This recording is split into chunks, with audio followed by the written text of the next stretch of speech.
I was like looking at them, ginaganon ko talaga yung buhok ko. Sabi ko, Ma, I'm sorry, di ko talaga alam ginagawa ko. Lahat.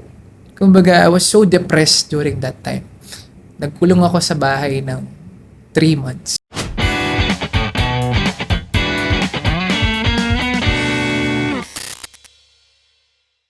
What's up, hustlers? Sean Sebastian here, and this is Beyond the Hustle, where we skip what we see on social media and look into the real stories behind success.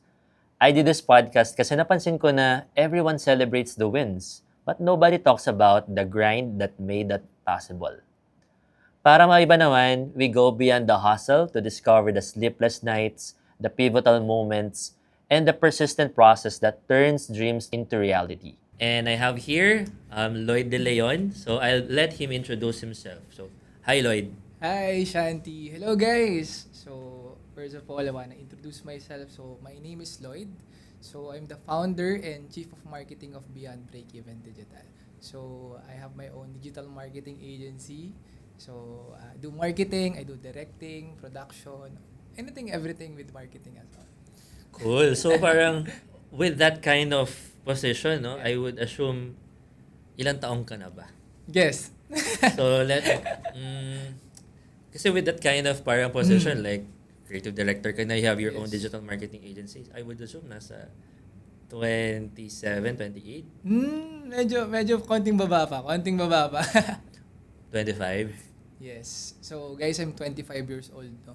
So, I Wow. started digital marketing when I was 21 during pandemic. Wow, so such a young guy, no, na may sarili ng business and have his own team members, I would assume kasi. Yes. You So, have- right now, I have 16 members of my team. Wow, ang dami. Yes. Marami na tayong binubuhay na pamilya. So, yeah, definitely you can say you're an entrepreneur already. So, you're a business guy. Yes. And being able to actually manage to handle that much of people with that young age, ibig sabihin, minulat ka na experiences mo Yes. for you to be able to get there. No, but before we talk about that, no, magbalik tanaw na tayo. Siguro bago tayo Sige, magbalik sige. tanaw pala, no, bro. Okay. Can you share something to our audience siguro? Something unique about you. Yung something na hindi alam ng mga tao. Okay. So, lalo na sa social media. Sige, ano ba hindi nila? So maybe since I'm into digital marketing right now, so pero ang layo ng course ko kasi. So something that they don't know about me is I'm a culinary graduate. So Wow. so BS HRIM, major in culinary arts po ako. Pero dito ako napunta sa digital. Grabe, no? marketing. From kitchen to marketing. Grabe. Yes. So Wow. ano pa ba? So basically, I was a varsity before of basketball. And then what I really do like before is doing theater acting. Wow. Yan. Yun yung gustong-gusto kong gawin. Cool. Pero kaso syempre, di ba, if you're gonna be practical, hindi mo siya maisip na talagang pagkikitaan mo ng malaking pera. So, yeah. So, familiar ka sa PETA? Yes, familiar ako sa pera. Wow. So, Nakapag-perform na ako dun. Talaga, bro. Ayos Ang galing. Pero low-key lang. So, yeah. Grabe. Pero we have one of our musical na play namin before. Ang doon. galing. Pero yeah, cool na that's something also common with us. Kaya ha? nga eh. Okay. So, it makes sense na nasa creative direction ka right now, yung work Yes. mo. Dahil meron ka rin love for the art and creative expression. So, Yes, that's right. cool. Nice to know that, no, bro? Thank you. Okay. So, pasabog agad tayo with the expose na sinabi ni Lloyd. But, yeah, let's talk more about you, bro. Sige, brother. Saan ka ba nagsimula? So, magbabalik na tayo. Can you share about your family background siguro? Okay. Ilan kayo magkakapatid? Yung parents mo? Kamusta ba yung parents mo? Ano yung work nila? Para sabihin natin, para at least makonect the dots natin if it's something that's relevant to what you do right now. Okay. So, my parents are business owners din. So, yun. nasa food industry naman sila. So, yung business ng parents ko, it's kind of traditional kasi yung pwesto ng mga food stall namin is nasa loob ng mga canteen ng mga call center companies. So, ang kagandahan kasi doon, bro, wala talaga siyang masyadong expenses. So, sa rent, sa utilities, wala masyado. And then, ako, Parang concessionaire ka? yes, concessionaire. And then, lumaki ako sa hindi ako lumaking mayaman, hindi ako lumaking mapera. So, I remember before talaga, business owners na yung parents ko nun. Pero dadating sa punto na dumating sa punto na nalugi yung business namin.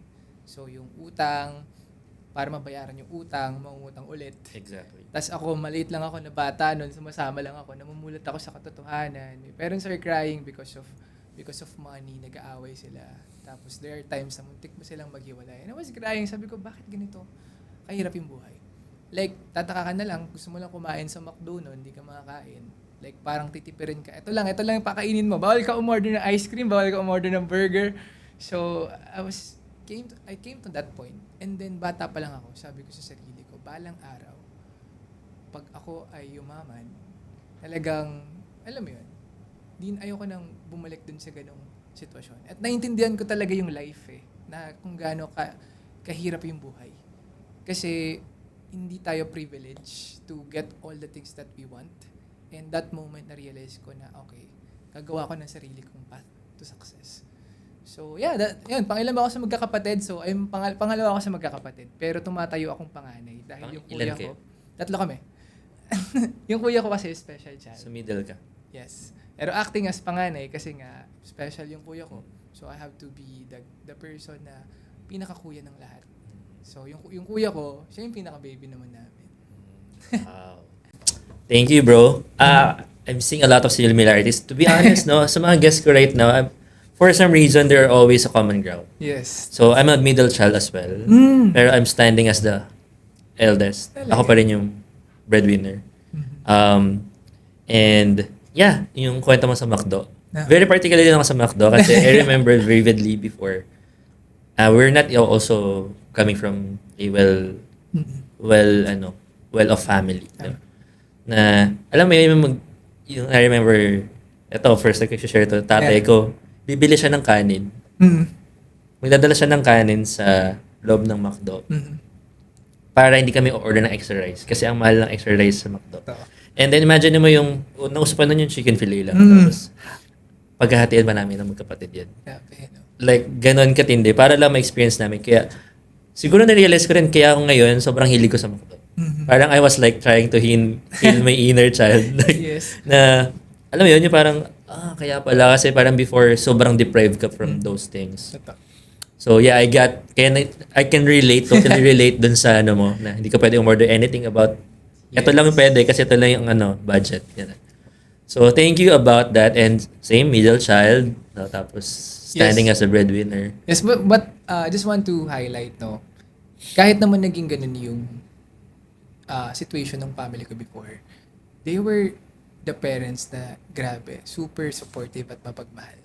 So, syempre, napagdaanan ko yung point na hirap kami, and then nakaluwag-luwag, and then, yun, syempre, di naman din ako makapag-aral sa magandang school if it weren't din sa hard work nila. Pero, hindi ko nilagay sa isip ko kasi yun Like, regardless man na nagkaluwag-luwag naman na yung family ko, sabi ko sa sarili ko, I wanted to have my own life, own success, that I was able to give back din sa kanila. And mabili rin yung, madami kang gustong gawin ng bata ka, pero syempre, hindi mo maiwasan, ba't sila meron ganun? Pero you have to think na, okay, you have to create your own path of success talaga. Nice. And that's a good thing kasi ibig sabihin, it only tells na pinalaki ka na maayos ng parents. Yes. And that's something that you have to be proud of. Yeah. Super grateful. Yeah, exactly. So, let's proceed, no? Okay, yun yung family background mo. Okay, gusto ko malaman, since na-mention mo na Yes. nagkaroon ng turning point somewhere along the line, kung paano kayo basically from naka-level up sa finances ng family nyo. So, can you share that? Sa family pa, sa hula. Yes. So, sa family ko noon, kasi nga, ang mga business ng parents ko is mga, alam mo yun, nagbebenta kami ng burger, mga kwek-kwek, mga juices. So, dumating talaga sa punto na nalugi yung business ng parents ko sa farmers. Dati nagpagawa kasi kami ng restaurant dun sa Farmers Paluto, sa Dampa. So, pero nangyari, nalugi siya. So, nalugi kami ng 5 million, tapos eventually talagang nawala lahat ng mga possessions, lahat ng kotse, lahat ng ari-arian na benta. Tapos to the point na dumating sa punto na May mga nagdedemanda, like ganun. Tapos ako, maliit lang ako ng bata na I always ask my papa, nasan yung kotse natin? Ba't nawala? And then eventually, nung nakaluwag-luwag na, naging transition is, sumula na eh. Nag-start siya sa maliit. So, kaming family, we're very family-oriented at palagi kami nagsisimba. And yun ang laging pinagdadasal na sana magkaroon ng bagong opportunity na kung saan makakabangon talaga sila. So, nag-start sa mga tiyangge. Tapos, nag-start kasi, yung papa ko kasi dati, laging nagdi-deliver ng ice sa Unilab. So, Unilab yun yung mga bentahan ng gamot, diba? Tapos, nagbebenta rin sila ng seafoods doon. So, isa pa yung sideline ng parents ko dati. And then, there was an opportunity na inopen na pwedeng magtinda sa loob ng Unilab with free. Walang babayaran. As a free concessionaire. Free concessionaire. Kasi nga, matagal lang kilala yung papa ko. Nung nag-open kami doon ng tindahan ng kwek-kwek, patok na patok. Hanggang ngayon ba nandun pa?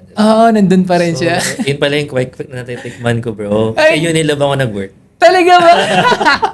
Ang small world! Yes, Unilab ako nag-work. So, for a long time. Talaga ba? Yes. Pangalan ng papa ko is Lauro, Larry, ayun. So, sila yung... Yun yung tanbayan ko, yung bilihan ng kwek-kwek. Talaga ba? Kaya mo si Kuya Rodel. Not that familiar with the names of the people there, pero yes. So for how many years na, ever since nandun na yung tindahan namin na yun. Wow. Bilihan ng kwek-kwek. So small world Small world. Tapos ayun nga, from there, syempre nakita na meron kaming business doon, nakatikim ng masarap na pagkain, masarap na juice. So, anong nangyari? May nakatikim ng juice ng mama ko. And then, we were invited naman sa mga school, sa mga Ateneo, sa Miriam. So, again, doon na nag-start na mag-grow. Tapos, hanggang sa may nag-email din kami sa mga call center company na mag-concessionaire. So, it took them 2 years. Tapos, nag-reply. And then, yun talaga yung, I believe, yung naging major point of success ng parents ko. Nung halos ng branches ng ng call center company na yon, nalagyan namin ng concessionaire without any rent, without any utilities, magtitinda ka lang talaga. So, grabe no, makapag-business ka na wala kang babayaran kundi tao mo lang. And you already have the market inside. Kasi nga, kung sino yung mga tatrabaho doon ng mga BPO, yun din yung market mo. So, yun, ever since noon, doon na gumanda yung life namin. I was senior high school that time. Nakabili na rin nakalipat na rin ng bahay kahit paano. Nakabili ng bagong kotse. Tapos sabi ko, ayos So that's for your family. Yeah, that's for your family. Cool, grabe, no? Small world. Kaya nga yeah. Imagine mo yung kwek-kwek pala na kinakain Yeah, before, sa inyo pala tinda pala yun. ng dati ko yun. Grabe, ang galing, no? Pero yeah, I mean, I believe God always bring people together for a reason. So, okay, now that we know about that, no, let's focus now on you. By the way, so, senior high school ka nag-stop eh. So, saan ka nag-college pala? Kasi di ba, nag-culinary ka. So, saan ka yun ba yung first choice of course mo? I would assume kaya yun kasi dahil sa food business kayo. Yeah, so actually, yun din talaga yung naging decision making ko na decision thoughts ko sa sarili ko. Nung pag-graduate na ako ng senior high, ano ba yung gusto kong course na something that I would enjoy? Yung pag ginawa ko siya, inaaral ko siya ng college, yung hindi ako mababurnout. So, yung hindi ako magda-drop.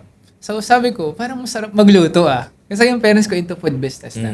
Pero ako noon, kung tatanungin nyo, hindi naman talaga ako mahilig magluto. No? Tagakain lang din ako. So, ganun din situation ko noon. So, sabi ko, ano ba yung best school for culinary arts that would also help my business? Kasi nung senior high school ako, nagkaroon din ako ng feasibility study. Yun yung kaputukan ng milk tea. So, I was able to put 2 branches of my milk tea shop before nung senior high school ako. Wow. Tapos, pero pandemic came, nagsara, no? Pero, yun, that's a good Franchise yun or on your own? Sarili ko. Tapos, may nag-franchise pa sa akin na isa. Wow. So, kaso nga, nag-get pandemic, no? Competition, grabe yung milk tea era nun eh. And then, eventually, yun nga, sabi ko, ano ba yung course na something na magugustuhan ko at may enjoy ko? At possible na related din sa family line. So, yun nga, pagkain. So, I enrolled in Binild, no? Culinary arts yung pinuntahan ko. Okay, nice. By the way, food business din kami, same burgers. Talaga? Family namin before. Ang dami natin pagkakapareho, bro. Yeah, meron kaming mga kiosk sa mga SM Ang before. galing. Pero nalugi lahat yun, I mean. Pero yeah, that's something similar for us. Yeah. Okay, so college, nag-culinary, Yes. graduate. Anong year ka graduate? So, year 2023. Pero nun bro, like, I started freelance kasi nung 21 ka. 21 ako. Okay, so can you share about the story? Bakit ka rin nag-start mag-freelance? Okay, so ganito yan. Ito, magandang kwento to, no? So basically, nung 2020 is 2019 ba? 2019 is kaputukan ng pandemic. I mean, nag-start ako mag first year college. That's around September. And then, yung COVID, parang December yata, 2019, pumutok eh. Tapos, after nun, 3 months lang ako nag first year college ng face-to-face. Tapos after nun, online na lahat. So, syempre, no, nung during pandemic, ang dami mong bagay na in-explore. Sikat na sikat yung crypto nun. Sikat na sikat yung mga investments, mga forex. So, syempre, ikaw, meron kang naipon dun sa previous business mo. And then, you wanna try to explore. Syempre, nasa bahay ka lang online. Ano ba pwede ko pang gawin? So, basically, I tried to study, tawag doon, stock market. I tried to study crypto. Nanonood din ako ng mga hype videos ng mga crypto influencer. Oy, mag-invest na kayo dito. Bili na kayo, bili na kayo. Bili na kayo daw, bili na kayo dito. And then, na-curious din ako sa forex. And darating ka sa punto na may pera ka, pero when you want something na lumaki pa yung pera mo, in an easy way, easy money, ma-attract ka eh. So parang that moment, sabi ko, pwede ko naman aralin yung crypto market, yung stock market, pero kasi parang masyado siyang technical for me. Yeah. So bakit hindi na lang ako maghanap ng tao na mag-i-invest para sa akin, na mag-manage ng pera ko? So, ayun, in short, sa sobrang gusto ko ng easy money that time, dumadating ka na sa punto na dami mo nang iniisip, ito na yung mabibili ko, bibili ako kotse, bili ako ng bahay, bilang ko yung cellphone nanay ko, dami kong gustong bilhin. So that moment, yung perang naipon ko, ininvest ko lahat sa crypto. Hindi ko pa nga account ko yun pero pinahandle ko sa iba. Mhm. That's the most, yun yung pinakamaling ginawa ko. So hanggang sa yung nag-handle ng account ko, napatalo niya yung pera. Tapos after nung nagpatalo ng pera, meron naman pumasok na bagong investment na nag-message sa akin sa Telegram, mga groups na nagpapa-invest kasi uso-uso yung mining nun, di ba? Mm. So sabi dito sa mining, mag-invest ka lang ng ganito, may makuha ka ng mapabalik times 10, times 20. So ako Totoo. naman, sa sobrang greed ko nung time na yun, lagay lang ako ng lagay ng pera. Tapos, di ko namamalayan, namamanipulate na pala ako ng mga scammers na yun. I didn't even research so much about it. All I want is that money. Na I want that to be, nilagay ko kasi sa ulo ko eh. Like feel ko, irerespeto ako ng mga tao pag marami akong pera. Mhm. Tapos parang limabang ka na, uy, mga tao nagtatrabaho 9 to 5 ako. Ito pera ko. In just 1 week, I can earn 6 figures na wala akong ginagawa. Ganun eh. Lumaki na talaga yung ulo ko eh. Hanggang sa dumating na sa punto na nangutang na ako, hiram na ako ng pera ng mama ko, hiram na ako ng pera sa friends ko, and from that moment, bigla na lang ang binlock nung kausap ko. And I was so shocked kasi my mom is asking, asan na yung pera? Kasi pinahiram nila ako eh, knowing that I would invest it in the right way. Kasi they know I'm a responsible anak. Yes. Diba? Responsable ka kasi ikaw, alam mo yung hirap. Mm. And you don't know how it feels to feel like a crap. Kasi yung expectation sa'yo ng parents mo is nandun to be responsible enough for that money. And then sinayang mo lang. In that moment, I really cried. Sinasabunutan ko yung sarili ko. The moment I knew, di ko agad sinabi sa kanila. Mga 1 week pa. So, tulala ako. Di ko alam gagawin ko. Di ako mapakali. Ang bigat ng dibdib ko. Hanggang sa hindi ko na kinayanan. One Sunday, called my mom. Sabi ko, ma, punta kayo dito. Kailangan ko ng tulong. Kasi hindi ko na alam gagawin ko. And then the moment na dumating sila sa bahay, we sat down, and then I cried a lot. Nawala ko yung pera, na-scam. I was like looking at them, ginaganon ko talaga yung buhok ko. Sabi ko, ma, I'm sorry, hindi ko talaga alam ginagawa ko. Lahat. Kumbaga, I was so depressed during that time. Nagkulong ako sa bahay ng 3 months. May apartment kasi akong solo, doon lang ako mag-isa. So, 3 months ako doon. Wala akong ginawa kundi matulog, kumain, mag-Netflix. Parang grabe yung paninisip ko sa sarili ko, bakit ako pa? Sa lahat ng tao, sa lahat ng mga magkakaibigan, ako yung dapat matalino sa negosyo, pero ako pa yung naging nadali ng ganitong investment scam. And 3 months, talagang nagmukmuk ako. And then one day, So nagising you're na, 21 years old that time. yeah, 21 years old. And then one day, I just woke up. Hindi na pwede to. Like, 3 months na akong ganito. 'Di ba? So, ako, I'm just 21. Inisip ko, bakit ako namang problema ng ganito? Ang bata-bata ko pa, kaya ko pang bawiin to. I just ask myself, ito ba yung value ko? Dito na, hanggang dito na lang ba ako? So, I just woke up and then I look for social media. Ano yung pwede kong pagkakitaan?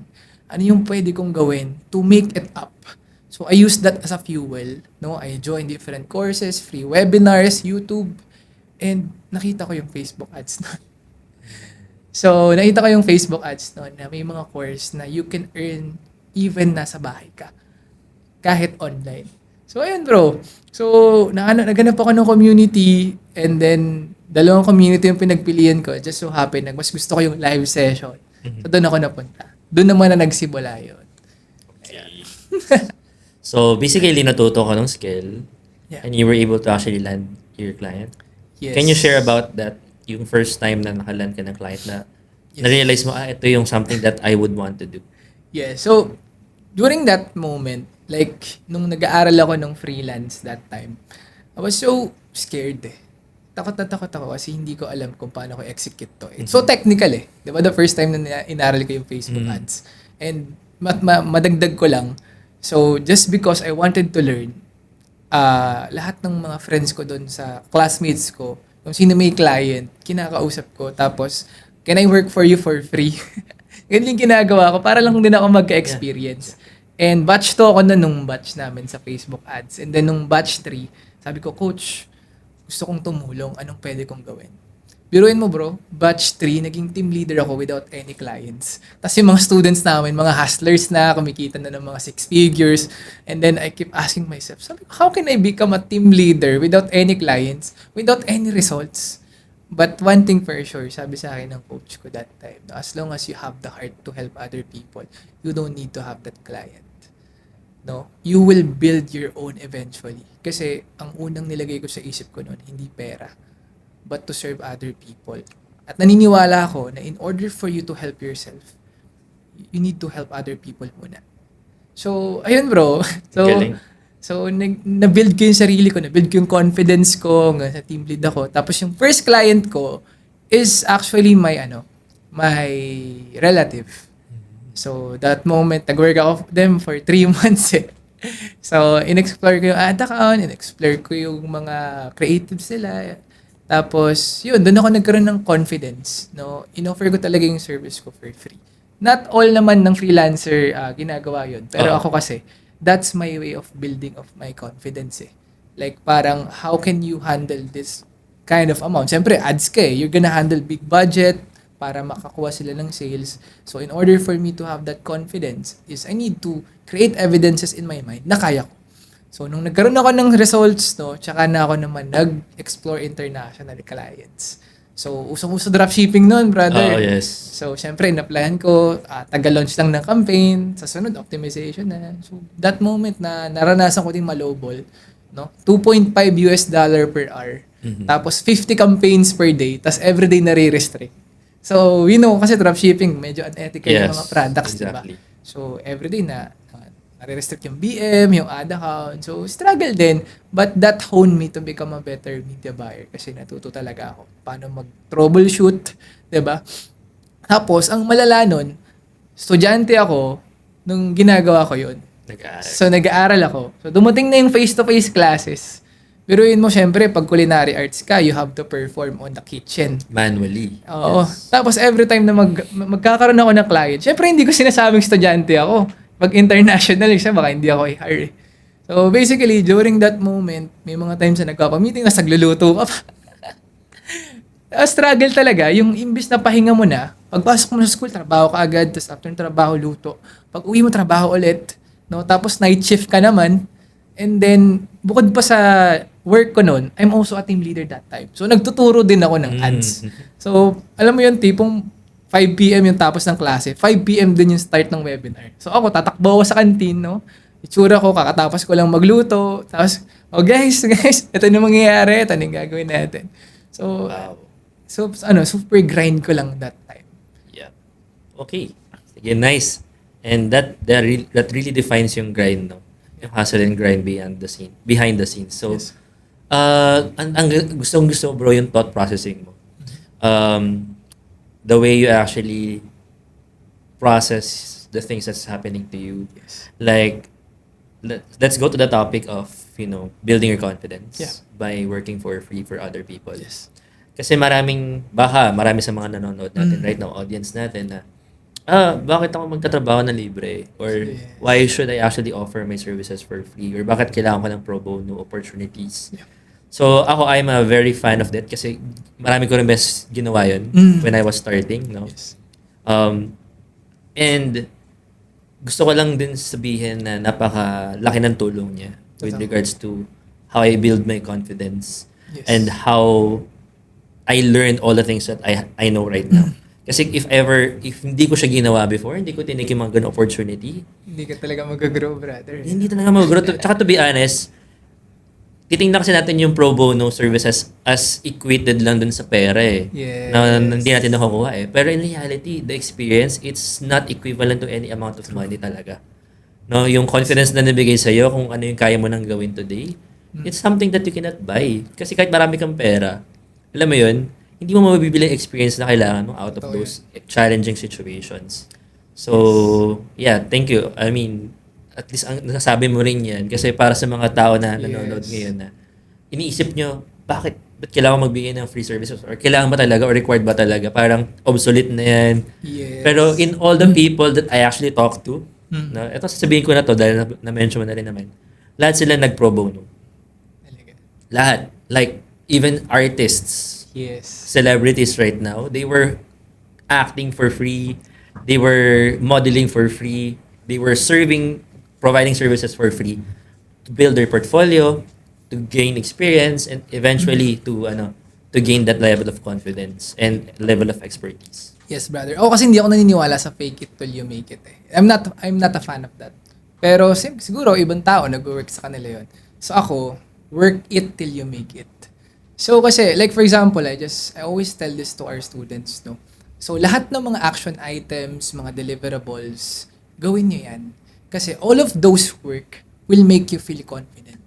Kasi lalo na kapag humarap ka na sa mga times na may mga opportunity na hindi mo inaasahang darating sa life mo. But if you are not equipped on the actions itself, kasi sabi ko sa freelancing, no, lalo na sa Facebook ads, it's 80% actual experience and 20% theoretical and learning. So if you will not experience it, hindi mo talaga siya magigets. Kasi ganun siya ka-technical at ganun siya ka-psychological na sa isip mo na, hindi mo kailangan lahat kabisaduhin, i-memorize, but what you need is to actual experience it. At the only way for you to do it is to do the actual work. At ano pa ba yung magpapa-confident sa'yo? Put yourself out there. And paano ka ba makakuha ng kliyente? Siyempre, makakuha ka agad, bigay ka ng value. Bigay ka for free. So ako, 3 months, baka lang para sa mga ibang mga freelancers, no? 3 months yung sa akin, kasi nga parang feel ko, dun pa lang, ako lang yun So, hindi ko in-encourage na lahat 3 months mag-pro Yep, bono. oo. So, disclaimer lang. So, there are people na 3 weeks lang, 1 month lang, to make sure na mapakita mo ng initial results at ginagawa mo ng maayos. So, ako 3 months kasi, hindi ko pa na-build yung confidence ko that moment eh. So, pero meron dyan, kahit 1 week nga lang, 2 weeks eh. Pwede nang binabayaran na sila agad.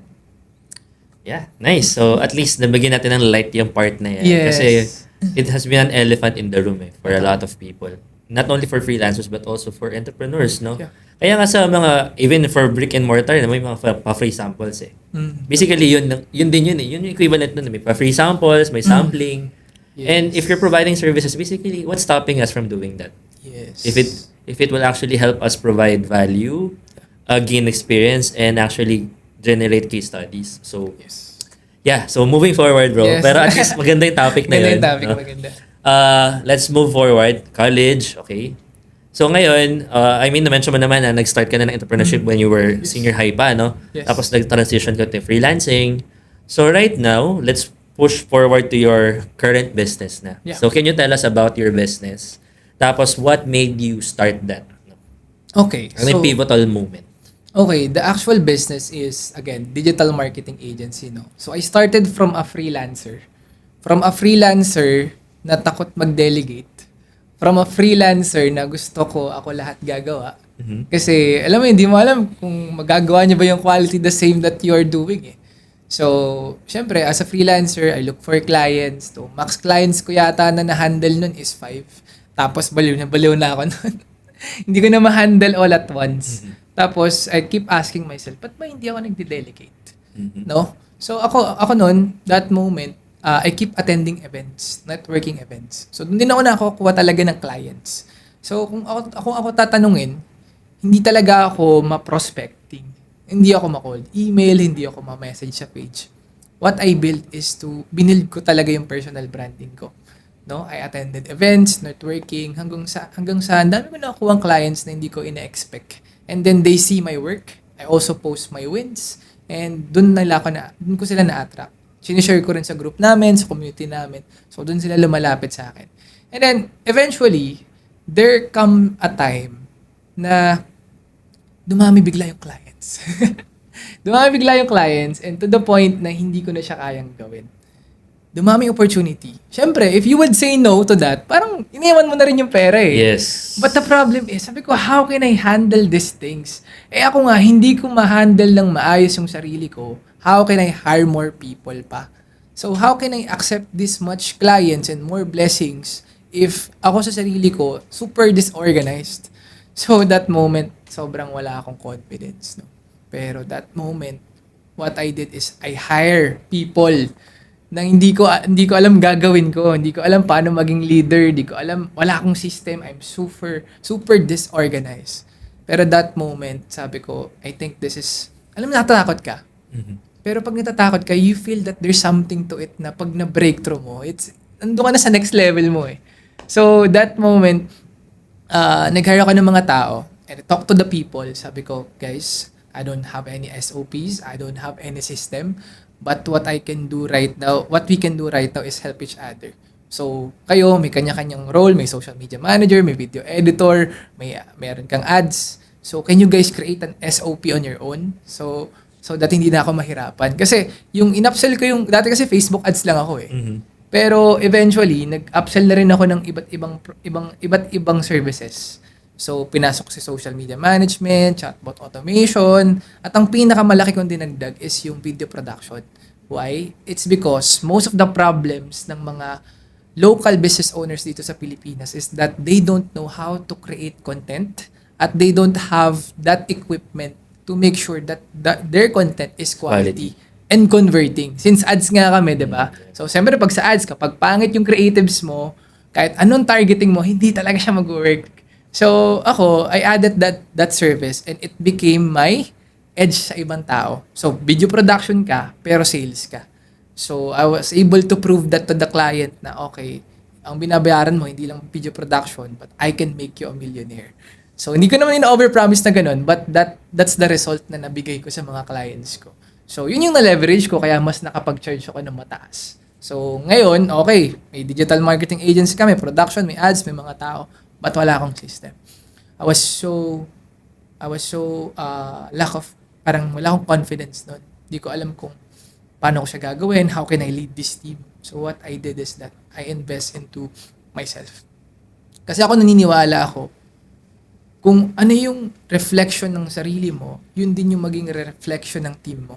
Kung ano yung limiting beliefs mo ngayon, yun din yung limiting beliefs nila. So I invested into a personal development programs. No? I attended the IM Plus, NBU. I put myself out there where I can grow. I was even a mentee of Coach Russ Yuson na nag-bring out talaga ng personality ko as a leader. Kasi as a leader, I was a weak leader. I was so considerate. Alam mo yung tipo na mali na nga yung ginagawa sa'yo, delayed na nga yung deliverables, Iintindihin mo pa rin. Tapos, may ugali pa, ang dami pang sinasabi sa'yo. Tapos, ikaw pa yung intindi sa kanila. So, I get that. di ba? So, sila na nga, kaya parang ako na. Tapos hindi ko sila papagalitan. Kasi nga, majority of my employees nun are students eh. So, So, naniniwala. iintindihin mo where they're coming from. Kasi nanggaling ako dun eh. Tapos, nandun na rin siguro yung part na people pleaser. Yes. Super people pleaser Yes. ko talaga that moment. So, I was like, sige, kahit magkakamali ka, i-considerate kita. To the point na, ang naapektuhan na is yung business. Yung clients. Nagrereklamo na sila. Pero ako lagi yung nagtatanggol. Kahit kinoconsider ko. Kasi estudyante eh. Ano magawa mo pag thesis project nila? So, parang ako, I was being confronted by Coach Ras. And he told me, alam mo Lloyd, kaya ka na-abuso. Kasi, ginagawa ka na ng mali. Gina-justify mo pa. No? When someone makes you feel bad, when someone do something wrong to you, tell to that person na hindi mo gusto yung ginawa niya. Paano ka naapektuhan? Kasi napatunayan ko yun sa isang activity namin. I was like, sige Lloyd, sabihin mo yung nararamdaman mo sa team member mo. And I was like, ito po kasi feel ko hindi ako napapakinggan. Pero naiintindihan ko naman po. Ganun yung lagi yung ano ko eh. Exactly. Naiintindihan ko naman po. Same. Sabi sa akin ni Coach, Lloyd, stop that. Alam mo kaya ka lagi na-abuso kasi pag mali na yung ginagawa sa'yo, hinahayaan mo lang at gina-justify mo pa. Ikaw pa yung nagtatanggol sa kanila. That's why I was considered as a weak leader. I don't know where to be strict and resolute sa decision ko. Mhm. And that's what I improve a lot sa pagiging leader ko ngayon. That I was able to be firm with my decisions. Dati kasi ako lagi yung nag-a-adjust para sa mga tao ko. Sabi sa akin ng fellow agency owner ko, ikaw yung opportunity giver. Dapat sila yung mag-adjust sa'yo. At dumating pa sa punto na sa sobrang weak ko, yung mga members ko, kinakain na ako. Like, sila na yung mas nagko-control sa akin. At sila pa yung nagagalit sa akin. Sila pa yung namamahiya sa GC sa akin with their clients. And that's something na sabi ko, I would never ever do that again. And I need to improve it. Kasi paano ka pagkakatiwalaan ng iba mo pang members if sa mga ganitong bagay, dadala ka? Ang bilis mong magpadala dun sa mga sinasabi nila. And there's meron pang nagsabi sa akin, bro. And syempre, people pleaser ka. They're gonna tell you, syempre mga magaling mong tao dati. They're gonna tell you, babagsak yung agency mo pag nawala ka. So, sabihin sa'yo gano'n, no? So, may manipulative, yeah. Yes. So, parang ako, that moment, after ng coaching sa akin, sabi ko, sige, okay lang na mawala kayo. The business would still exist even guys without you. Akala mo dati, yung mga magagaling, hindi mo na sila mapapalitan. Kasi ang galing nila eh. Now, eventually, yung mga taong akala mo, yung pinaka-the best sa team mo, sila pala yung pinaka-toxic. Sila pala yung bottleneck. Sila pala yung bottleneck, kaya hindi ka mag-grow. So, ayun. And even myself, I was also toxic that time kasi nga, hindi ko ma-manage yung sarili ko. Na I was so fucked up, puyat ako palagi, wala ako sa sarili ko. Whenever I work, parang hinahabol ko lahat. Kasi accept lang ako ng accept. I always look at the external outcomes. So, I always look for clients. Nung mga time na yun, padamihan kasi na clients, bro. That's, Nasa hype ka. nasa ego. Hype era mo yun. Yung ego mo na mas kumita ng malaki. Yung ego mo na mas madami yung client mo. At ganito yung lifestyle mo. Nandun eh. No? Try parang pagpapasok ka, okay, ito ako ngayon. Like, Tapos kailangan may i-post ka na naman ng bagong win and bagong Mismo. client. Yes. It's parang lagi kang may kailangan patunayan. Yeah. So that moment, I was so into that to the point na accept lang ako ng accept. Without proper system, with mismanaged people. And doon dumating yung punto na I had to, marami akong nawalang kliyente. Like in a month, Quality issues na. quality issues. Deliverabilities. Like 8 clients in 1 month. Wow. Biglang nawala. And I was so down that time. Like sabi ko, grabe. No? When you look into money talaga and with not considering your team, na kaya pa ba na i-fulfill ng team? Kasi dumating sa punto na, tanggap lang ako, tanggap. Kaya yun ng team ko. That's the ego that I have right that time eh. Kasi sabi ko, magagawa namin ng paraan yan. Kasi it works before. So it will go back dun sa mga evidences ko in my life nung bata ako na yung mga projects sa school, mga thesis, nagagawa mo in a quick span of time na malapit na sa deadline. So parang yung ganong ugali ko na, hindi, magagawa ka naman yan ng mabilisan eh. Pero pag Yung complacency, basically. pag nag-stuck na sila, magulat ka na lang yung mga problemang maliliit. Yung sinasabi mo dating kaya mo, pag nagsabay-sabay, boom, babagsak sa'yo ng sabay-sabay nang hindi mo namamalayan. Hanggang sa mawala na lang sila. So, yung mga dating mga tao, umalis. So, may mga dumating. And yung mga bagong dumating, ito naman yung mga tamang tao na. So, that builds my team right now. Like, yung akala kong mga hindi ko in-expect na magaling. Magaling pala. Like, sila yung mga may character na hindi man sila yung pinaka-perfect, pero they are evolving and improving as you go along. And then, dati, ako lang, micromanage ako. Alam mo, meron akong operations manager. Pero pareho kami, nag-micromanage kami ng mga tao. Ngayon, eto ako, I have my duplicate person and I have 4 leaders under that. So, na-duplicate ko na yung decision making ko, tapos meron akong 4 na leaders na nagde-decide na para sa akin. So, whenever I meet them, mga leaders na lang. I don't have to go with video editor, social media manager one by one. So, mga leaders na lang yung kinakausap ko. Simula nun, gumanda yung buhay ko. Tapos, ang pinaka-pinagbago, I really value integrity ngayon and humility. Like, nagugulat na lang ako. Kasi dati, I was always into external outcomes eh. I was always into money, validation, title. Yan yung gustong-gusto ko dati. Para Kasi nakadikit din yung identity mo. yes, it feeds my ego. Yes. Pero as you go along with that, patagal ka ng patagal. Gusto mo pera-pera ka lang. Darating at darating sa punto babagsak ka eh. So ngayon, when I focus with my purpose, na hindi, regardless of what I do, I'm gonna focus on the system, on the current clients, kasi I wanna make sure na lahat sila nasa serve ng maayos with quality and quantity, na hindi na nila kailangan, na wala nang reklamo, lahat masaya, lahat millionaires, no? Ang sarap sa feeling no na sabay-sabay nila nabe-break yung mga sales nila. Tapos, ang galing lang. Kasi hindi ko naman hiniling ngayon ngayong with the past 2-3 months, hindi ko naman hiniling bro na magkaroon pa ng client. I just focus on my purpose sa pagpapaganda ng system ko at pag-handle ng maayos sa mga current clients ko. Nagulat ako bro. In just a month, I onboarded another 8 clients. Without even asking, without looking for it. It's just like, parang grabe yung Dumarating. blessings. No, as you focus on your purpose, everything comes eh. Hindi mo na kailangan silang hanapin. Like, grabe, ganun pala yun. Na you have to detach yourself from the external outcome and just focus on helping. Okay, sige. Bro, may mga few follow-up questions ako Yeah, dun sa yeah. mga Go. mention. So una,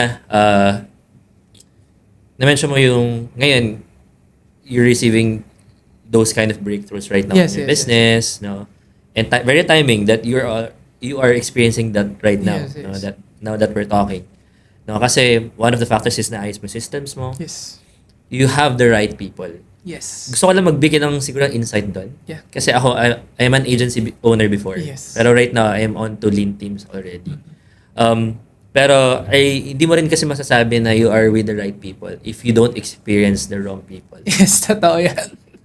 To be honest, that's part of the business.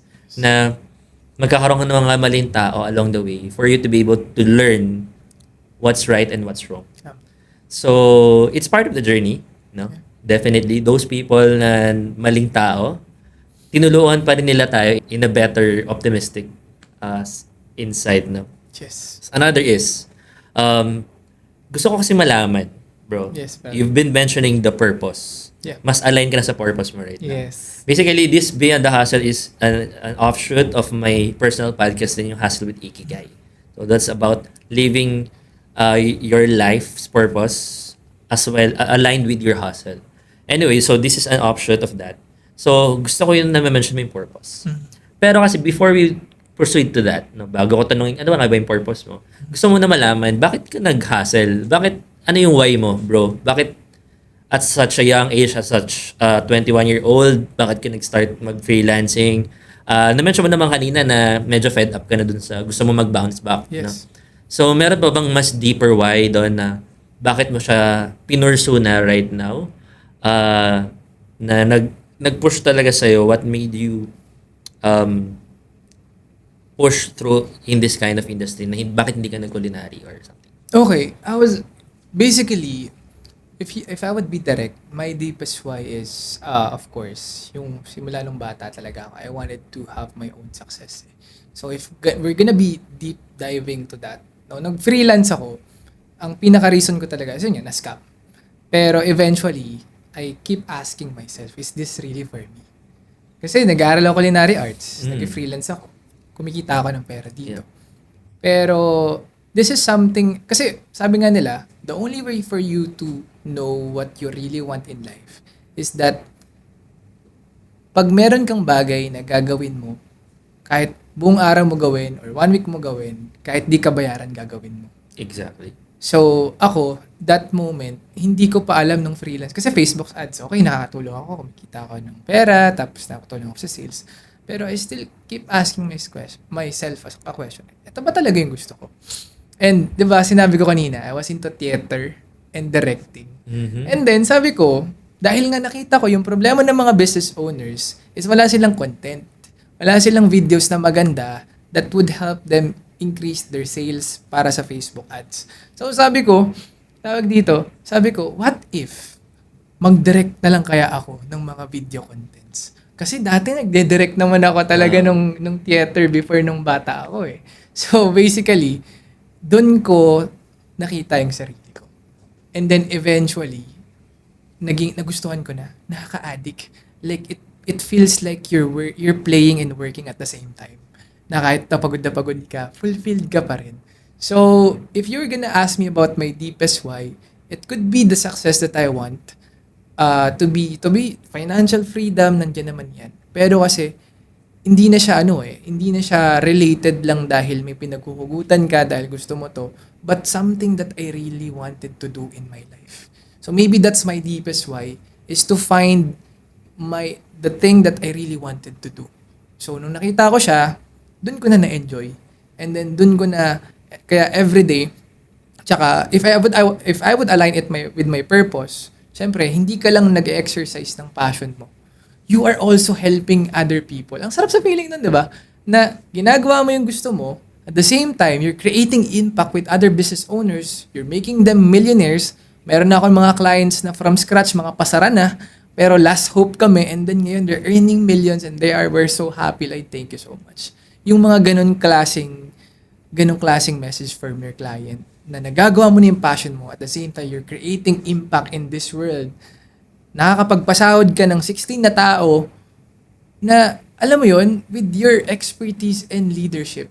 Sabi ko, ang sarap naman nito. Na ito yung bagay na ayokong ipagpalit. Kasi maraming opportunities that could come in my life, that's coming in my life right now, that I could earn more. Pero sabi ko, gusto ko pa rin maging parte nito. Kasi nga, this serves my purpose, my soul, my whole humanity, that I was being able to create an impact sa ibang tao. Can you share ano yung isang one sample na opportunity na tinanggihan? Tawag dito, di ko pa naman fully tinatanggihan. Pero you're thinking about it? E-commerce business. Okay. So, may opportunity na to earn more, like, more than 10x ng kinikita ko ngayon, nang hindi ako naghihirap. Kasi, alam mo, may business owner na nagsabi sa akin, how come you have a digital marketing agency? Well, ba't wala ka na sarili mong business? Ba't hindi mo na lang gawin yung ginagawa mo sa mga clients mo sa sarili mong business? Imagine how much you can earn from that. Pero kasi, hindi mo talaga mapapalitan yung happiness, yung genuinity ng mga taong natulungan mo. Gusto kong bigyan din ng light yung part na yan. No? Yeah. Kasi parang most of the people that we know, lalo na sa freelancing industry, Yes. like, we're used to provide services Yes. for other business owners. And most of the time, na-equate tayo as just service providers. Yes. Like just an outsourced department for their business. But in reality, no. Yeah. having a digital marketing agency is a business. Yes. So parang sasabihan ka na, bakit di ka talaga mag-business? Ano yung ginagawa ko? Kaya nga. Ano ba yung ginagawa ko ngayon? Di ba ako nagde-negosyo? Basically, I'm doing business. Totoo. What we're doing here is business. No? And sa mga taong ganun mag-isip, no? Lalo sa mga nanonood nito, paki-ayos yung mindset natin with regards to how we think about real business. Kasi ang real business hindi yung nabibili mo sa tindahan, business na yun. No. You have to think of business is you earn something out of something. Yes. Basically, that's the definition of business. Hindi kailangan product, Tama. pwedeng service. So, what you're doing is actually basically business, no? So, kailangan lang tingnan natin on a proper mind, on a proper perspective Totoo. na mas mag-earn ka ng more. Baka you are pertaining to if I'll be adding another type of business to myself other than this digital marketing business. Why you not tried e-commerce? Basically, all types of business has its own risks involved. No? So, kaya natanong ko, kasi sabi ko parang, iniisip ko kasi doon sa opportunity na minention mo, like, may nag-offer sa'yo na sasahuran ka na lang ng 1 million monthly, for example. Tapos, pwede naman nang bitawan yung digital marketing agency mo kasi sasahuran ka naman nila ng ganun eh, no? So, pero if that's something na na another form of business, I would say na up to you, di ba? Yes. Up to you pa rin naman. Pero I would say na why not? Di ba? Kung kaya naman. Yes. And possible naman giving with your time and resources. So, that's something that you can still do pa rin. Yes. Ngayon kasi medyo contemplating din kasi again, it's a good opportunity nung sinabi sa akin. Pero sabi ko, nagdadalawang isip ako. Kasi the last time na shiny object ako. Yeah.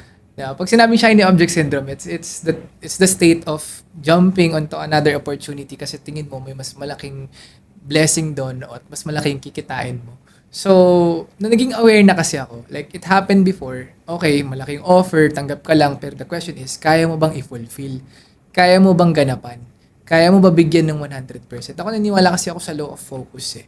So, when you focus on one thing, mas mag-grow mo instead of having multiple things na ginagawa mo in life. Pero, sabi nga sa akin ng mga business owners na yun, as long as you plan it well, as long as mabigyan mo ng sarili mo ng tao mo, may tao ka talagang designated doon. Ngayon kasi ang hindi ko pa ngayon currently, nung nakaraan, last month, I've been resisting of yung bagay na gustong-gusto ko. Di ba na-mention ko kanina, gusto kong mag-direct. And that's something na hindi ko maipasa sa iba. Yeah. Kasi yun yung pinaka-gusto ko eh. Oo. And parang I feel that I'm really belong on the actual company. Kasi whatever videos we provide to our clients, it's my direction. Yun ang pride ko, yun ang ego ko eh. And syempre, no, maraming magagaling din dyan. Pero you always want to be, syempre bata ka eh. You wanted to be one of the greatest. You wanted to be the top of mind ng mga tao. Laging ganon. So, after some realizations, no, na-realize ko, ako rin pala yung bottleneck ng business ko. Kasi, I've been wanting this kind of position. Pero, imagine, we have 16 clients right now. And then ako, halos yung nagde-direct ng mga shoots na yon. And imagine yung pagod, imagine yung stress, yung puyat na kailangan mong pagdaanan kasi minsan everyday ka nag-shoot. At pag nag-shoot kami whole day, no? Syempre yung mga ibang bagay na kalimutan mo na. Na syempre pag makikipag-bond ka with friends, family, medyo tired ka na, wala kang masyadong time. So sabi ko, I need to duplicate pa myself. Hindi ko naman kailangan hand over lahat. I-hand over lahat. But pero kailangan ko ng someone that I can teach yung mga bagay na ginagawa ko. Kasi tinamaan talaga ako, sinabi sa akin ng friend ko last time eh. You cannot tell or you cannot say that you are a master of your craft until you were able to duplicate yourself and teach it with other people. Exactly. Sabi ko, oo nga no. Exactly. Actually, na-post ko rin to sa Page Business Network, sa community. Yeah. Na if your business cannot run without you, probably you're the bottleneck. Kasi if you're not around and your business is highly dependent sa'yo, there's no business. And not all the time you're available. And babalikan natin, ano ba yung goal natin? Bakit tayo nag-negosyo? Ba't natin to sinimulan in the first place? Tama. Are we starting it just for the sake of feeding our ego na nandun tayo all the time? Yes. Or is it something that we would want to provide solutions to the business owners that we're serving? Tama.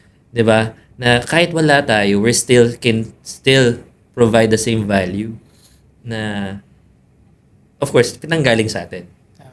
Pero if we cannot translate that into action, that the business cannot run without us, probably the reason why is tayo yung bottleneck. Totoo yan, brother. So, parang sabi ko, I needed it. Kasi syempre, parang you also balancing finances, kaya ba, if I'm going to hire, more people, yun kasi medyo expenses-wise, nagiging conscious ka rin. Pero, if you would think of it, yung time na masasave mo could make you more money. No? If you build the right team, you could accept more clients. Alam mo yun, the goal is to duplicate myself to the point na kaya mo na siyang iwan. Pero I know, it's a long way to go. Pero the moment that I decided na, okay, I need to hire. Kasi before talaga I'm resisting. Like, I'm creating reasons para hindi. Kaya ko yan, ako pa rin. Pero nandun ka na sa bottleneck mo na, okay, ang dami na. No? Kung umpisa pa lang sana, nag-hire na ako. Tinuro ko na to, hindi na sana to mangyayari. Pero again, it happens for a reason. And lahat naman, like yung na-scam ako, yung mga maring tao, parang after all of those things, you're gonna be grateful na dumating sila sa life mo eh. Kasi if it weren't for that, kung hindi ako na-scam, baka wala akong digital marketing agency ngayon. Baka wala ako dito ngayon sa podcast na to. So parang every time na I experience failure, but for me, it's not a failure. It's a lesson. And if you would just think of it, kapag ka nagkakamali ka, it means that you're in the right path. Exactly.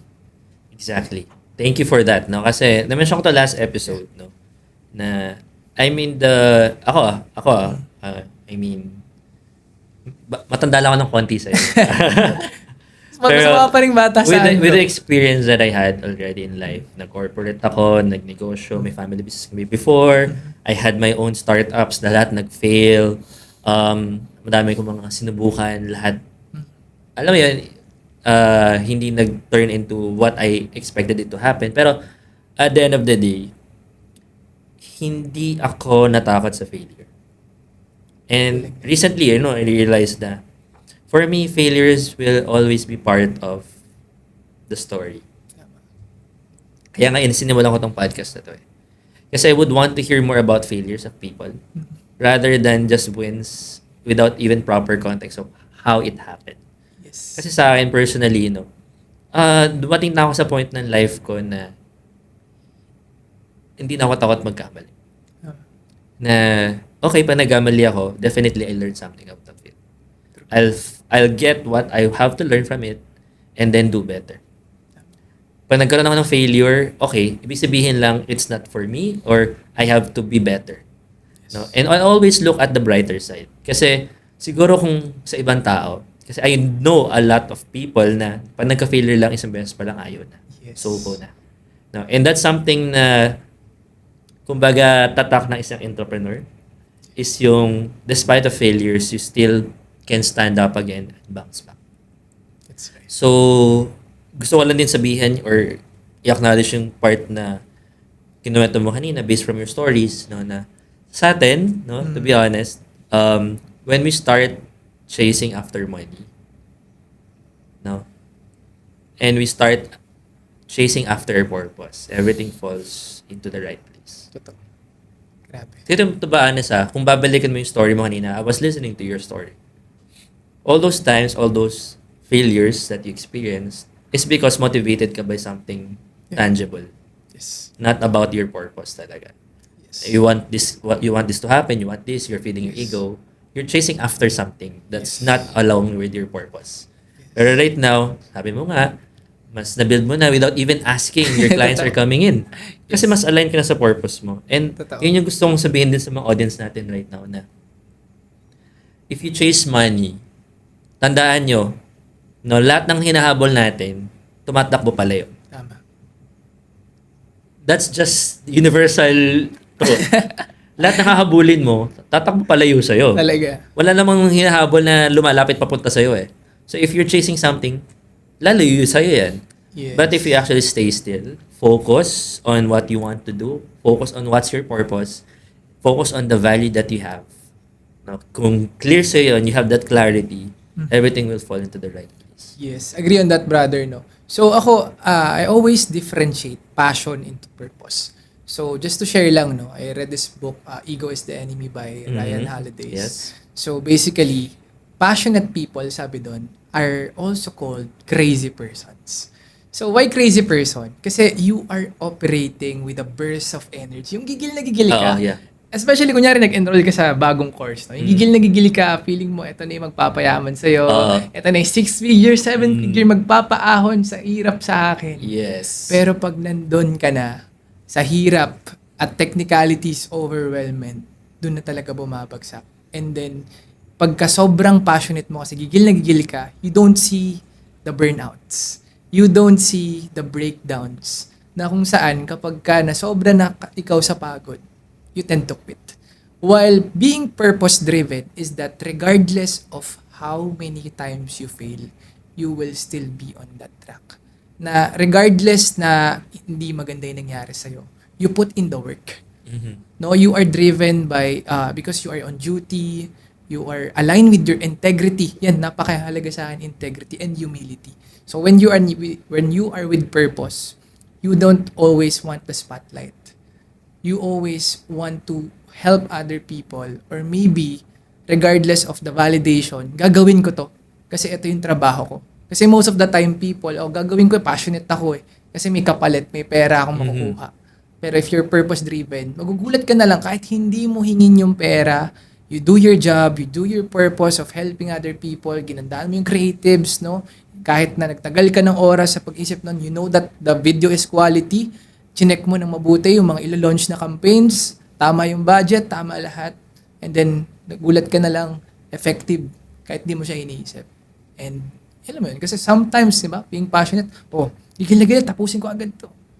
So, nawawala ka talaga sa align. So ako, dinidifferentiate ko yung sarili ko na hindi na ako passionate. Dati passionate ako. I'm always gigil na gigil. Tapos mamaya burnout na ako. Okay. Gusto kong lagyan ng... Okay, another light... Okay. I would like to shed a light on that din. Kasi sa atin, masyado nang na-change yung definition ng passion. Okay. Kasi when we talk about passion, it's something that you are willing to do despite being tired.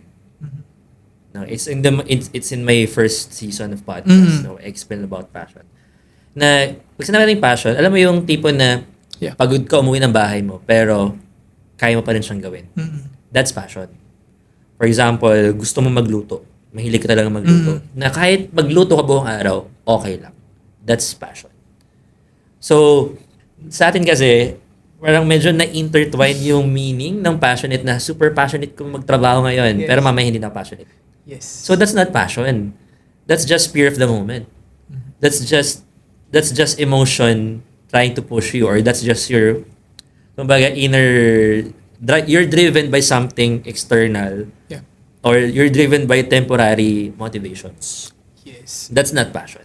Siguro nagkakaroon lang ng misconception. Kasi yun na kasi yung definition. Yeah. So kumbaga, kaya sabi dun sa libro, mga crazy yung mga tao na to. Kasi most of the time, even mga leaders, entrepreneurs, they were so crazy at sa umpisa. And then bago pa makausad yung barko, lumubog na sila. Kasi hindi sila nakapagsimula. Or sa una pa lang, akala nila okay lahat, madali lang. Pero pag nandun na sa hirap, pag trabaho na, kapag ka teknikalan na, kapag ka nandun na sa part na you have to face it, do it in the moment. Doon na sila biglang nawawala. So pag inconvenient na, Yes. people always quit. Exactly. No, so that's the perfect, if we're going to put an example of how to describe passion, imagine mo isang lalaki na naglalakad, buhat-buhat niya yung kariton. Yeah. And kailangan niya marating yung dulo, or gusto niyang buhatin yung kariton, basically.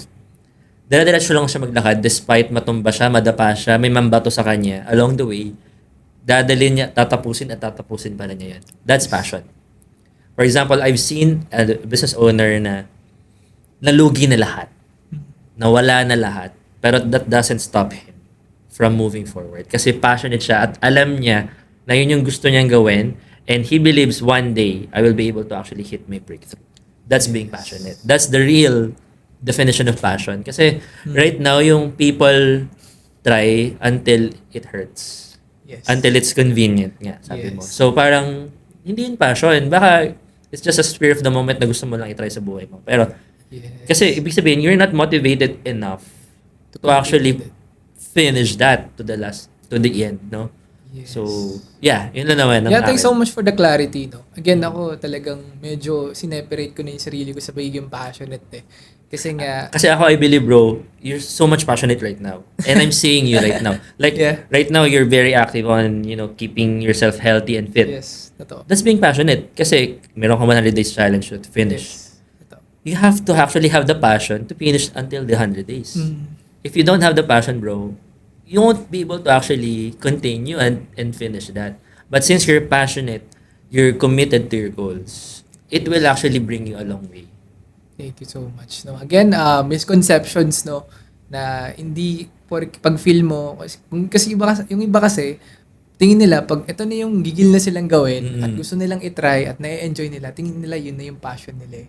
But Exactly. at some point, sabi mo nga, maybe that's just something you wanted to try. Na tingin mo nakita mo yung sarili mo. Pero if hindi ka talaga mag-last, like for example, di ba, I enjoyed running last time.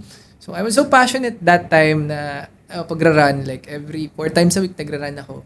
Pero eventually, na-stop ko rin kasi I have other priorities. Well, eventually, I'm gonna still run, pero hindi talaga siya yung something na talagang I would do lagi. Kasi na-compromise mo, you can do something na mas importante pa rin sa bagay na yun. Exactly. So, if we're going to be deeper lang, Yeah. kasi ako, I've studied mga tawag ito, higher faculties ng isang tao no, Yeah. sa human design. Pero, when we talk about passion kasi, it's not related to feelings or emotions. So, if you're actually feeling passionate, hindi yan passion kasi you're feeling it. It's out of emotions, it's out of feelings. So, it's driven by something that's not part of it. So, passion kasi is something that, alam mo, for example, si Manny Pacquiao, kahit ang tanda na niya, magbo-boxing pa din siya Grabe, kasi no? yun yung passion niya. Tama. That's his passion. Now, no age, no issues in his life, kahit matalo siya, ma-knockout siya, he will continue to do that. No? Nothing can stop him. That's his passion. So, same sa atin, no? Dapat maintindihan natin yung concept na hindi pala motivated ng feelings at emotions ang passion. So in finding your passion, no, in finding about your passion, you have to take note na it's not driven by just by feelings and emotions. So it's beyond deeper, rooted in your purpose. Totoo. So, discipline talaga and consistency. Kasi sabi ko nga when you are align with your purpose, hindi lang basta work yung gagawin mo. Work. Until you get that goal. Kasi most of the times, marami kasing, like for example, why napapanood ko lang why our NBA teams are being champions on their own era. It's not because of their emotion and their ego na manalo. It's about the work they put in. It's much more than the other teams na ginagawa nila. So kaya ako, when I always say to the students na sabi ko, if you want to be great at this, if you want to really earn this kind much, what are you willing to sacrifice every time na mare-reject ka? No? Sabi ko nga sa kanila, rejection is just part of your learning. No matter how many clients yung... Ito pa bro, gusto ko lang i-put in. No? Sure. So, may ako kasi, meron akong isang friend na sabi niya, nawala kasi yung mga clients niya bigla lahat. So, instant, 3 kliyente, nawala. Tapos, he feels like parang ako yung mali. Kasi most of the time, siyempre, pag naman yung client mo, kasalanan mo, diba? Tapos, sinisisa niya yung sarili niya, ba't di ka na mag-prospecting na lang ulit? Ba't hindi ka na lang maghanap ng client? Hindi ko alam, bro, kasi feel ko, ganun ulit yung mangyayari. So, sinabi ko lang sa kanya, ito, napakahalagang realizations ko, no? As an agency owner, as a digital marketer, or maybe you are also a freelancer, you have to separate, there's a good client and bad client. So, paano ko nga ba siya kinakategorize? So, sa akin, bad client yan kung maganda naman yung service mo, okay naman yung team mo, pero yung product ni client or service, palyado. Exactly. Still a bad client. Di mo pa rin mabibigyan results. Second, Trash in, trash out. Basically. bad client ka pa din kung pangit naman yung service mo, di mo kayang i-fulfill, pero maganda yung service ng client. Still a bad client. Kasi hindi mo pa rin mabibigyan ng resulta, hindi maayos yung sistema mo eh. Pangit yung ugali ni client, hindi pa rin, bad client pa rin.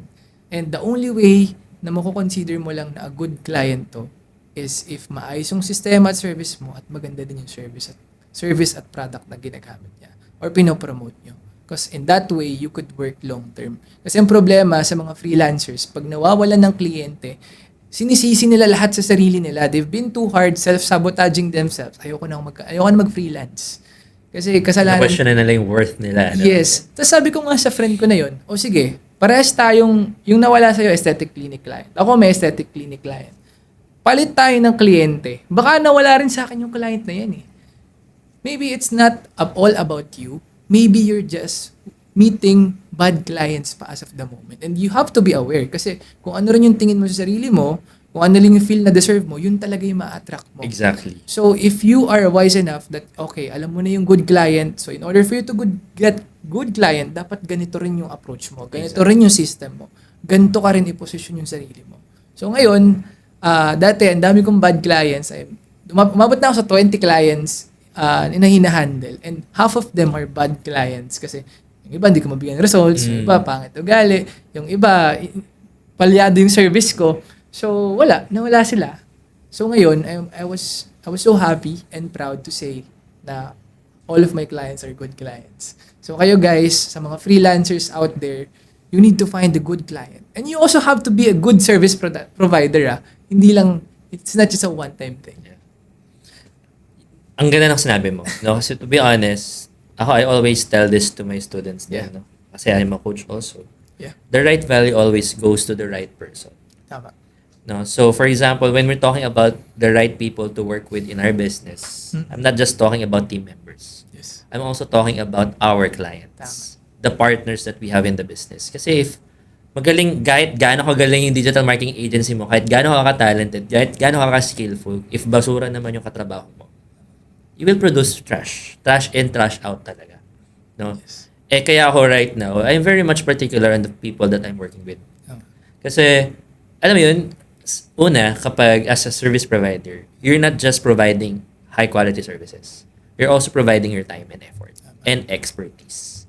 No? So basically, that's something that they actually pay for, yung mga clients natin. And if we understand that in that light, hindi mo tatanungin yung sarili mo na saan ako nagkamali, ako yung may problema, mawawala yung worth mo.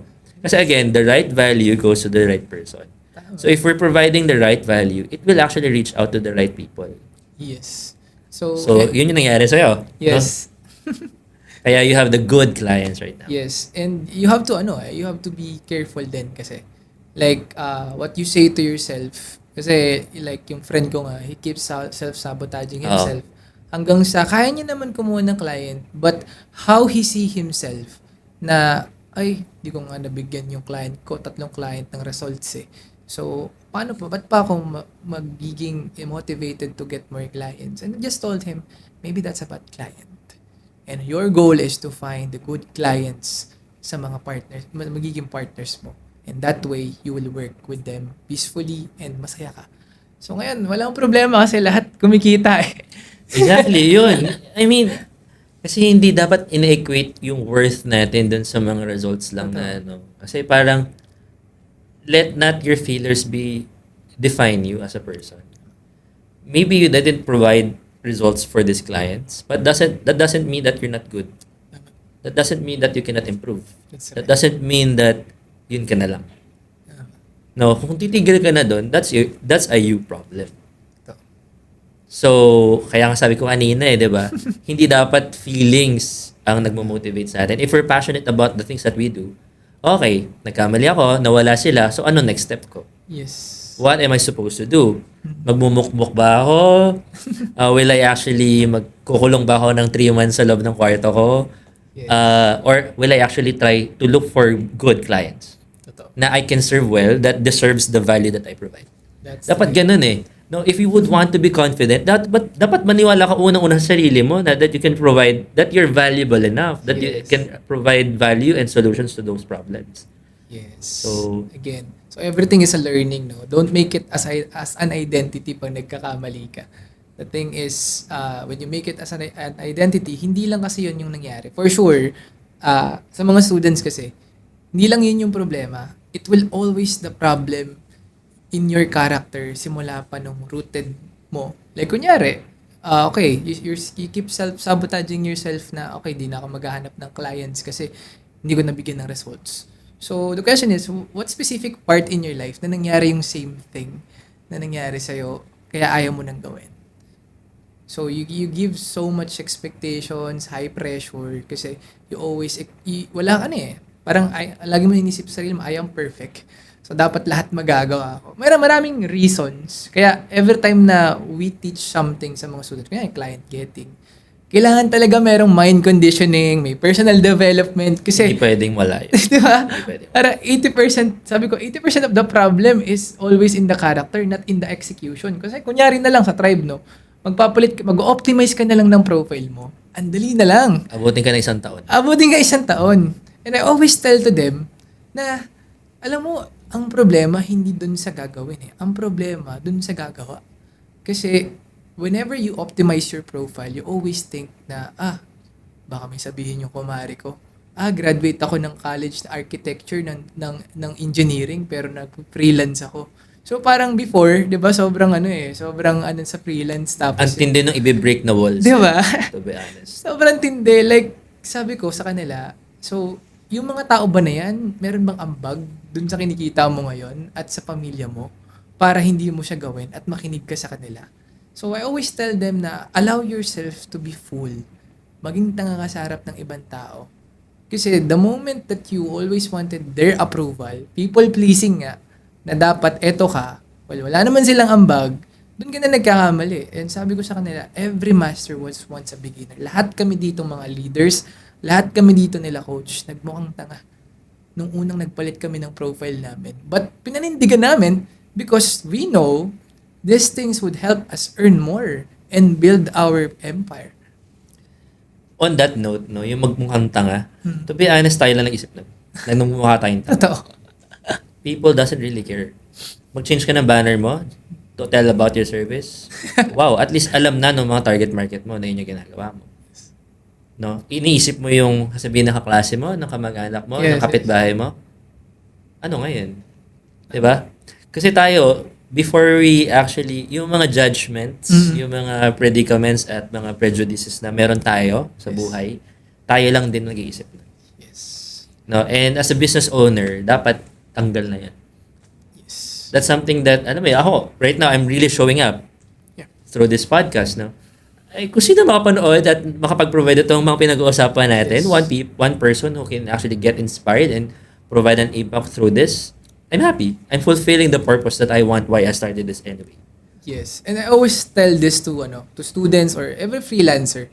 Whenever you do something new into your life, it will always be a constant battle of overcoming your previous self. Mm-hmm. Kasi Hindi naman kunyari- siya overnight eh. Kaya nga, kasi some people, okay, after 5 days di ko magets yung course.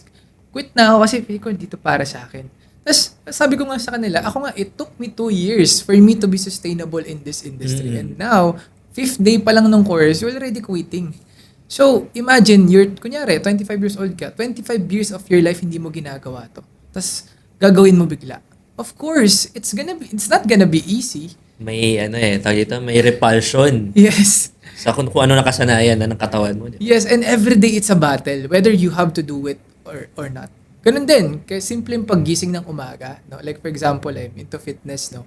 I practice doing my own habit and routine na paggising ko ng umaga, mag-inom ako ng tubig, mag-weight check ako, magkakape, magbabasa ng libro. Never ever in my life I read a book.